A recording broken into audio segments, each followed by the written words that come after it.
Breaking news చూస్తున్నాం. జనసేన పార్టీలోని 18 నియోజకవర్గాలకు అభ్యర్థులను అధికారికంగా ప్రకటించారు అధినేత పవన్ కళ్యాణ్. ఇక బీజేపీ టీడీపీలతో పొత్తులో భాగంగా ఆ పార్టీకి 21 సీట్లు అసెంబ్లీ అలాగే 2 లోక్సభ స్థానాలను కేటాయించారు. ఇక పిఠాపురం నుంచి పవన్ కళ్యాణ్, నెల్లిమర్ల నుంచి లోకం మాధవి, అనకాపల్లి నుంచి కొనతాల రామకృష్ణ, కాకినాడ రూరల్ నుంచి పంతం నానాజీ, రాజానగర్ నుంచి బత్తుల బలరామకృష్ణ, అలాగే తెనాలి నుంచి నాదెండ్ల మనోహర్, అలాగే నిడదవోలు నుంచి కందుల దుర్గేష్ పేర్లైతే ప్రకటించారు.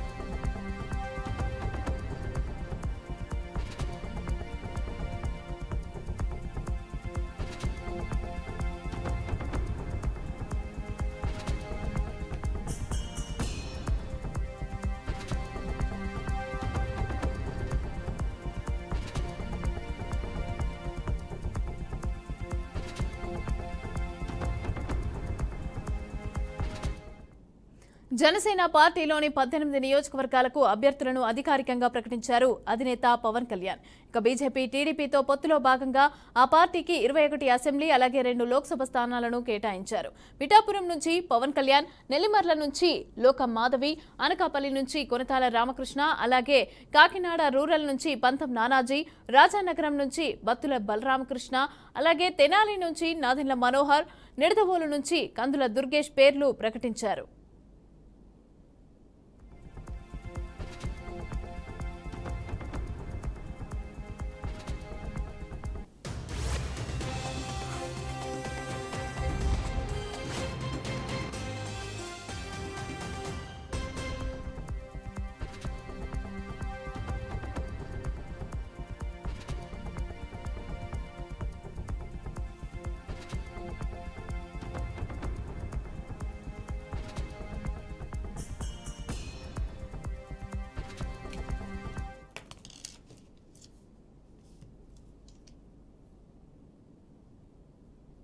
రెడ్డిగా జనసేన పార్టీలో 18 నియోజకవర్గాలకు సంబంధించి అయితే అభ్యర్థులను పవన్ కళ్యాణ్ ప్రకటించారు. అయితే ఇక్కడ మనం చూసుకుంటే పార్టీకి 21 అసెంబ్లీ అలాగే 2 లోక్సభ స్థానాలను అయితే కేటాయించింది. అయితే ఇక్కడ మనం యలమంచిలి నుంచి విజయ్ కుమార్, అలాగే గన్నవరం నుంచి సత్యనారాయణ, అలాగే అనకాపల్లి నుంచి కొనతాల రామకృష్ణ ఇలా చాలా మందిని అంటే 18 మందిని అయితే ప్రకటించడం జరిగింది. అయితే దీనికి సంబంధించి పూర్తి డీటెయిల్స్ మా ప్రతినిధి శ్రీనివాస్ అందిస్తారు. శ్రీనివాస్, చెప్పండి, ఏ నియోజకవర్గాలలో ఎవరెవరిని ఎన్నుకోవడం జరిగింది, ఏ అభ్యర్థులను ఎన్నుకోవడం జరిగింది?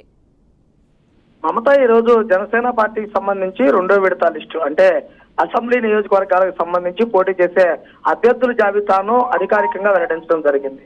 మొదట టీడీపీ పొత్తుతో ప్రకటించిన తర్వాత మొదటి విడతలో 5 పేర్లు మాత్రమే ప్రకటించడం జరిగింది. ఈ రోజు మొత్తం 18 మంది అసెంబ్లీ నియోజకవర్గాలకు సంబంధించి ఒక పార్లమెంట్ స్థానాలకు సంబంధించినటువంటి అభ్యర్థిని అధికారికంగా ప్రకటించడం జరిగింది. మొదట ప్రకటించినటువంటి 5 కాకుండా మిగిలినటువంటి 13 మంది అసెంబ్లీ నియోజకవర్గాలకు సంబంధించినటువంటి అభ్యర్థుల జాబితాను అలానే కాకినాడ పార్లమెంట్ కి సంబంధించి తంగెండ్ల ఉదయ్ కుమార్ పేరును ఎంపీ అభ్యర్థిగా ప్రకటించడం జరిగింది. ముందుగా చూసినట్లయితే గనక ఉమ్మడి గుంటూరు నుంచి తెనాలి నాదెండ్ల మనోహర్, అలానే పిఠాపురం నుంచి పవన్ కళ్యాణ్ తర్వాత రాజానగర్ నుంచి బత్తుల బలరామకృష్ణ, రాజోలు నుంచి వరప్రసాద్, అలానే తిరుపతి నుంచి ఆరాణి శ్రీనివాసు, పోలవరం నుంచి బాలరాజు, తాడేపల్లిగూడెం నుంచి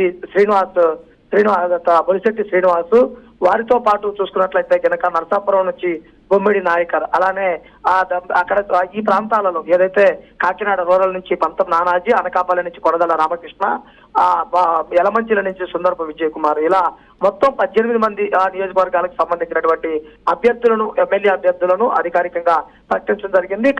పార్లమెంట్ నుంచి తంగెండ్ల ఉదయ్ కుమార్ పోటీ చేస్తున్నట్టు ఎంపీ అభ్యర్థిగా కూడా ప్రకటించడం జరిగింది. మిగిలిన అవనిగడ్డ, పాలకొండ వాటితో పాటు చూసుకున్నట్లయితే కనుక ఈ నియోజకవర్గాలకు సంబంధించి త్వరలో అభ్యర్థులను విశాఖపట్నం దక్షిణ ప్రాంతానికి సంబంధించి 3 నియోజకవర్గాలకు సంబంధించి త్వరలో అభ్యర్థులను ప్రకటిస్తామంటూ కూడా స్పష్టం చేయడం జరిగింది. అంటే ఈ రోజు ప్రకటించినటువంటి 18 అసెంబ్లీ నియోజకవర్గాలతో పాటు 3 పెండింగ్ అవనిగడ్డ, పాలకొండ, విశాఖపట్నం దక్షిణ ఈ 3 స్థానాలకు సంబంధించి రానున్న 2-3 రోజుల్లోనే అధికారికంగా అభ్యర్థులు కూడా ప్రకటించే విధంగా కసరత్తు చేస్తున్నటువంటి పరిస్థితి కనుక జనసేన పార్టీలో ఉంది. Right, thank you Srinivasarao.